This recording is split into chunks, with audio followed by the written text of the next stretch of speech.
Guys, welcome back to my channel. In today's sewing tutorial, I am going to be making placemats using this older placemat as the pattern or the template.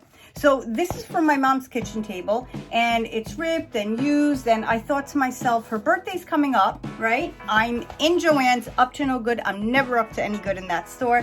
And I saw this beautiful pattern, and obviously she likes roosters, and I thought to myself, let me make her beautiful placemats to replace this one. Now I know this is fabric and this is vinyl, but I figured it's a handmade gift. Let me hope she loves it.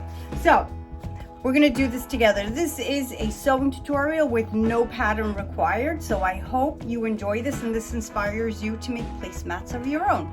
Okay, let's go, let's make them.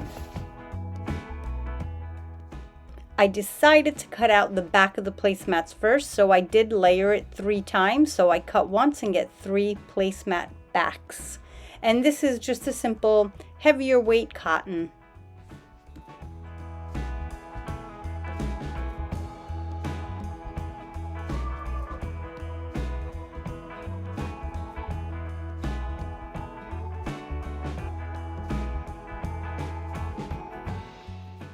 Next, I decided to add an extra ½ inch, or increase the placemats by a ½ inch, because I did not pre-treat the fabrics, and you really need to do that whenever you're making something and you plan on washing and drying it. So these fabrics will shrink just a little the first time they're washed and dried, so I am doing this just to make sure when they shrink they're still a decent or the same size as the originals.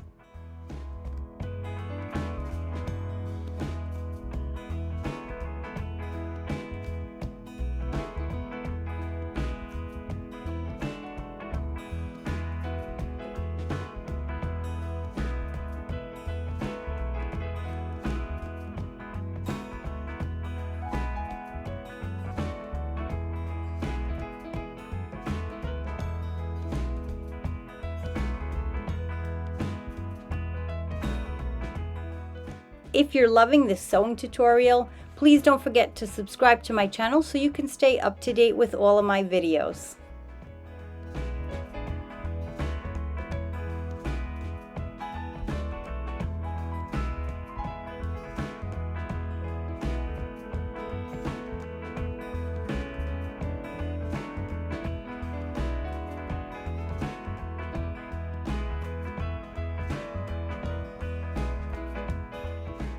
Next, I'm cutting out 3 of the fronts of the placemats at once, the same way I did the backs, and what I'm doing is just pinning it straight on and using the actual back as a template.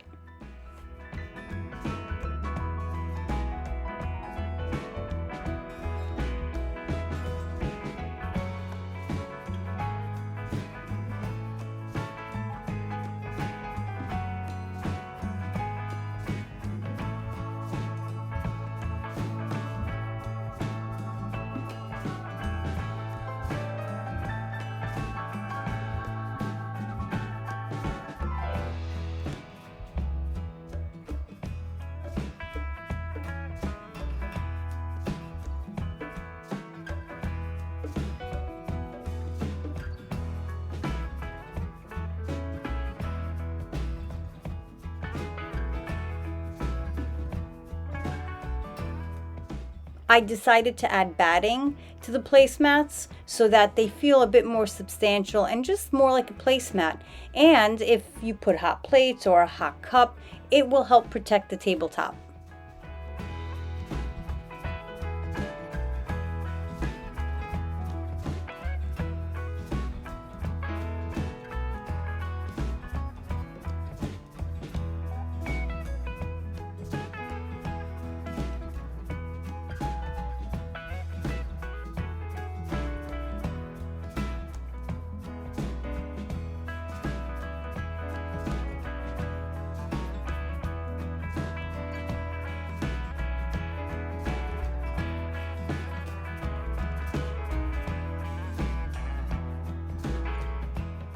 Next, I am going to keep them right sides together just like this, all even on all edges, with the batting right on top, and I'm going to clip them together. So if you're making these, make sure that the right sides of your fabrics are touching.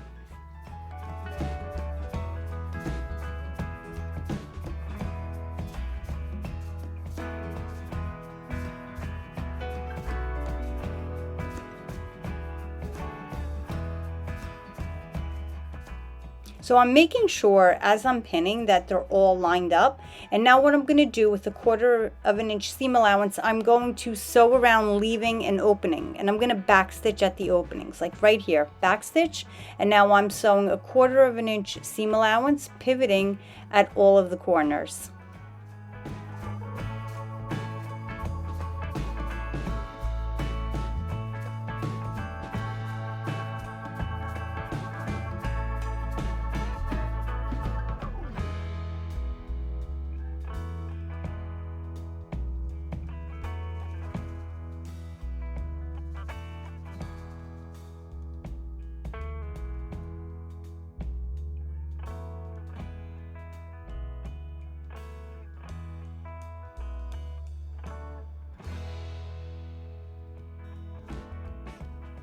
I like to use a chopstick to help me poke out the points there.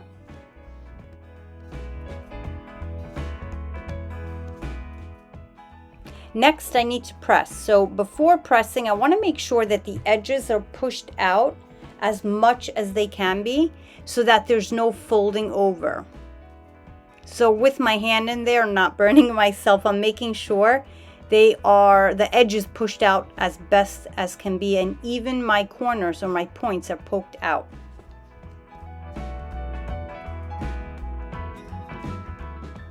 All right, now for the opening, I'm just turning in that raw edge, making sure it's lined up, and I'm pressing it. I feel like I don't even need to pin it because it'll stay well.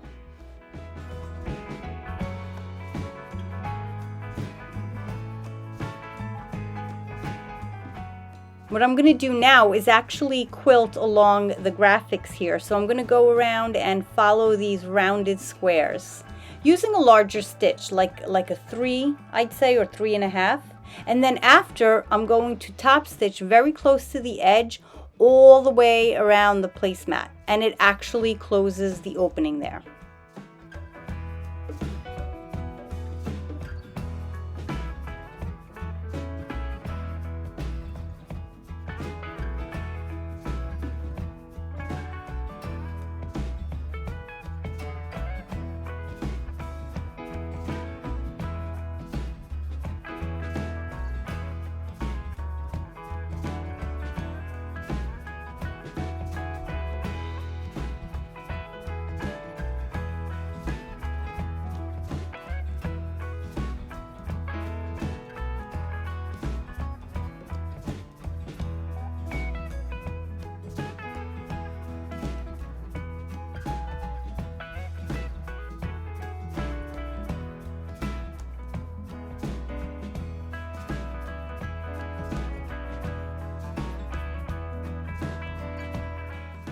And with any sewing project, I like to give it one last press.